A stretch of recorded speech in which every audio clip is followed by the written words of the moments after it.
नमस्कार दोस्तों, बहुत बहुत स्वागत है आपका हमारे चैनल एनसीईआरटी सॉल्यूशन 99 में। दोस्तों आज के इस वीडियो में हम कवर करेंगे सामान्य हिंदी के दोस्तों 50 अति महत्वपूर्ण प्रश्न जो आपकी आगामी परीक्षाओं एनबीएस, केबीएस, टीजीटी, पीजीटी, एमपीटीटी वर्ग 1, एमपीटीटी वर्ग 2 और एमपीटीटी वर्ग 3 दोस्तों सभी परीक्षाओं के लिए दोस्तों ये प्रश्नोत्तरी बहुत ही लाभकारी साबित होगी। दोस्तों हमें ऐसा पूर्ण विश्वास है। तो दोस्तों स्टार्ट करते हैं बिना देरी किए आज की इस प्रश्नोत्तरी को। तो दोस्तों पिछले सत्र में दोस्तों हमने प्रैक्टिस सेट 7 हल किया था। दोस्तों इस प्रैक्टिस सेट में दोस्तों हमने प्रश्न क्रमांक 1 से लेकर के 40 तक के प्रश्नों को हल किया था। आज दोस्तों हम प्रश्न क्रमांक 41 के से आगे के प्रश्नों को हल करेंगे। तो दोस्तों स्टार्ट करते हैं आज प्रश्न क्रमांक 41।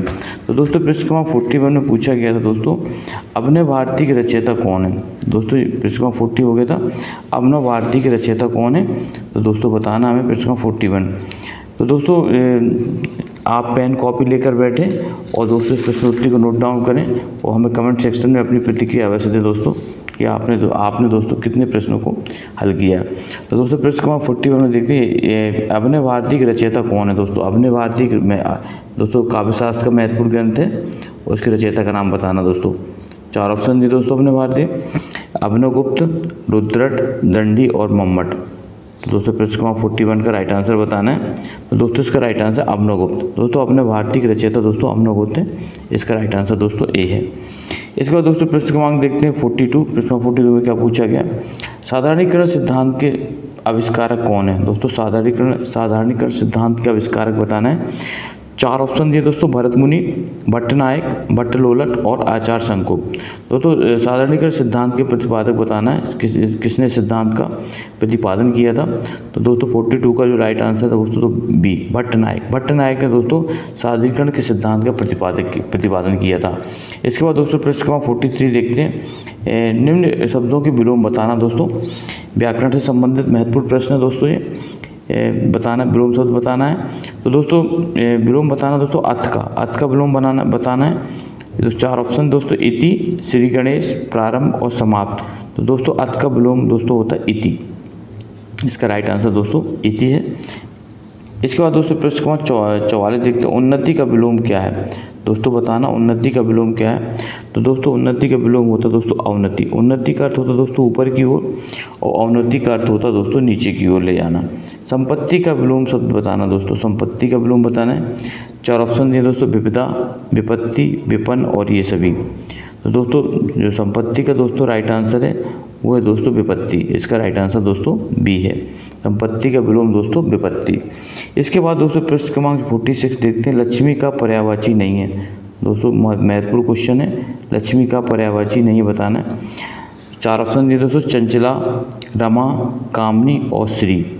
तो दोस्तों इसमें बताना है लक्ष्मी का पर्यायवाची कौन नहीं है। तो दोस्तों इसका जो राइट आंसर है वो है दोस्तों कामनी जो है दोस्तों लक्ष्मी का पर्यायवाची नहीं है, जबकि चंचला, रमा और श्री तीनों दोस्तों लक्ष्मी के पर्यायवाची हैं। इसके बाद दोस्तों प्रश्न क्रमांक 47 देखते हैं सागर का पर्यायवाची शब्द नहीं है। दोस्तों बताना सागर का पर्यायवाची कौन नहीं है। जलधि, जलद, रत्नाकर और सिंधु। तो दोस्तों प्रश्न क्रमांक 47 का आंसर बताइए आप। तो दोस्तों प्रश्न क्रमांक 47 का जो दोस्तों राइट आंसर है वो है दोस्तों जलद शब्द जो है दोस्तों सागर का पर्यायवाची नहीं है दोस्तों, ये दोस्तों बादल का पर्यायवाची है, जबकि जलधि, रत्नाकर और सिंधु दोस्तों तीनों ये समुद्र के पर्यायवाची हैं। समुद्र या सागर दोस्तों एक ही है, जलधि और दोस्तों रत्नाकर और सिंधु तीनों दोस्तों समुद्र के पर्यायवाची हैं, जबकि जल माने दोस्तों जलद का अर्थ होता है जल को देने वाला अर्थात बादल। तो दोस्तों जलद जो है बादल का पर्यायवाची है। प्रश्न क्रमांक दोस्तों 48 देखते हैं सम्राट का विलोम क्या है। दोस्तों सम्राट का विलोम बताना है रंक, सम्राज्ञी, उदधि और इनमें से कोई नहीं। तो दोस्तों 48 का राइट आंसर बताइए। तो दोस्तों 48 का राइट आंसर दोस्तों सम्राज्ञी। तो दोस्तों सम्राट का विलोम दोस्तों सम्राज्ञी है। इसके बाद दोस्तों प्रश्न क्रमांक 49 देखते हैं उपकार का विलोम क्या है। दोस्तों उपकार का विलोम बताना है। तो दोस्तों 4 ऑप्शन दिए हैं कृतज्ञता, अपकार, पराक्रम और बुराई। तो दोस्तों प्रश्न क्रमांक 49 का राइट आंसर बताइए आप। तो दोस्तों इसका जो उपकार का विलोम हो दोस्तों अपकार। तो उपकार का अर्थ होता है दोस्तों दूसरों की भलाई करना और जो तो इसका विपरीत हो जाएगा दोस्तों अपकार, दूसरों की भलाई ना करना। तो दोस्तों 49 प्रश्न हमारा संपन्न होता है। इसके बाद देखते हैं दोस्तों 50 क्वेश्चन देखते हैं। 50वां प्रश्न दोस्तों, 50वें प्रश्न में क्या पूछा गया दोस्तों आप हमारे चैनल से दोस्तों पहली बार जुड़े हैं तो प्लीज़ दोस्तों हमारे चैनल को सब्सक्राइब कर दें दोस्तों, लाइक कर दें और दोस्तों ये प्रश्नोत्तरी दोस्तों अपने दोस्तों के साथ शेयर कर दें ताकि जो है और लोग भी दोस्तों इस प्रश्नोत्तरी का लाभ ले सकें। तो दोस्तों प्रश्न 50 देखते हैं। प्रश्न 50 में क्या पूछा गया है, अंधकार का विलोम होगा दोस्तों, बताना अंधकार का विलोम क्या है। दोस्तों अपोजिट शब्द हैं, विलोम शब्द हैं, रोशनी, प्रकाश, उजाला, ये सभी। तो दोस्तों 50 का राइट आंसर बताना है। तो दोस्तों 50 का राइट आंसर दोस्तों बी है, अंधकार का विलोम दोस्तों प्रकाश होता है। इसके बाद दोस्तों प्रश्न 51 देखते हैं, लिंग परिवर्तन कीजिए, बताना दोस्तों कवि का दोस्तों लिंग परिवर्तन बताना है, कवित्री, कवित्री, कवित्री और कविस्त्री। तो दोस्तों इसका राइट आंसर बताना है। तो दोस्तों इसका राइट आंसर दोस्तों कवि का जो लिंग परिवर्तन दोस्तों कवित्री होगा और दोस्तों कवित्री इस तरह लिखा जाता है, इसको आप याद रखेंगे। प्रश्न दोस्तों बताना 52 का विद्वान का दोस्तों बताना हमें, विदुषी, इसका भी दोस्तों लिंग परिवर्तन करना है, विद्वानी, विद्युती और ये सभी। दोस्तों 52 का राइट आंसर दोस्तों वो है विदुषी, विद्वान का विलोम दोस्तों विदुषी होता है। इसके बाद दोस्तों देवर का बताना दोस्तों हमें लिंग परिवर्तन करना है, देवरी, देवरानी, जेठानी और इनमें से कोई नहीं। तो दोस्तों 53 का राइट आंसर दोस्तों बी है देवरानी, देवर का दोस्तों लिंग परिवर्तन करने पर देवरानी बनेगा। फिर इसके बाद 54 देखते हैं दोस्तों, बहुवचन बनाइए। बहुवचन बताना दोस्तों अनेक, अनेकों, अनेकसा, अनंतता। तो दोस्तों 54 का जो राइट आंसर है वो दोस्तों है ए, बहुवचन बताइए। एक का बहुवचन दोस्तों अनेक। प्रश्न दोस्तों 55 नेता का बहुवचन बताइए। तो 4 ऑप्शन दोस्तों, नेताओं, नेतृत्व, नेताजन, इनमें से कोई नहीं। तो दोस्तों 55 का राइट आंसर दोस्तों नेता का बहुवचन हो जाएगा नेताओं। इसके बाद दोस्तों प्रश्न 56 देखते हैं, अभिनेता का स्त्रीलिंग क्या होगा। तो दोस्तों अभिनेता का स्त्रीलिंग बताना है, अभिनेत्री, अभिनेत्री, अभिनेता की पत्नी और नायिका। तो दोस्तों 56 का राइट आंसर है वो दोस्तों अभिनेता का जो स्त्रीलिंग होगा दोस्तों वो होगी अभिनेत्री।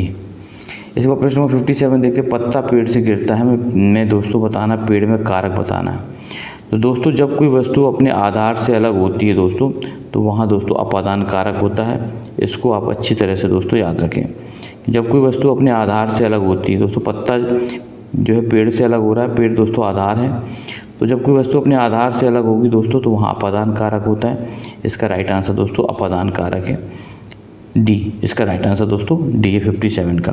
58 देखते हैं दोस्तों, 58 में क्या पूछा है। 58 में पूछा है इनमें से स्वर संधि कौन सी दोस्तों बताना, स्वर संधि कौन सी है, ऋषि, अंग, आहा, ये सभी। तो दोस्तों 58 का जो राइट आंसर है वो दोस्तों है ऋषि। ऋषि जो है एक जो है स्वर ध्वनि के अंतर्गत आती है दोस्तों। सरकारी स्तर पर प्रचलित देवनागरी, सरकारी स्तर पर प्रचलित देवनागरी में स्वर ध्वनियाँ हैं दोस्तों बताना, स्वर ध्वनियाँ कितनी हैं, 10, 11, 13, इनमें से कोई नहीं।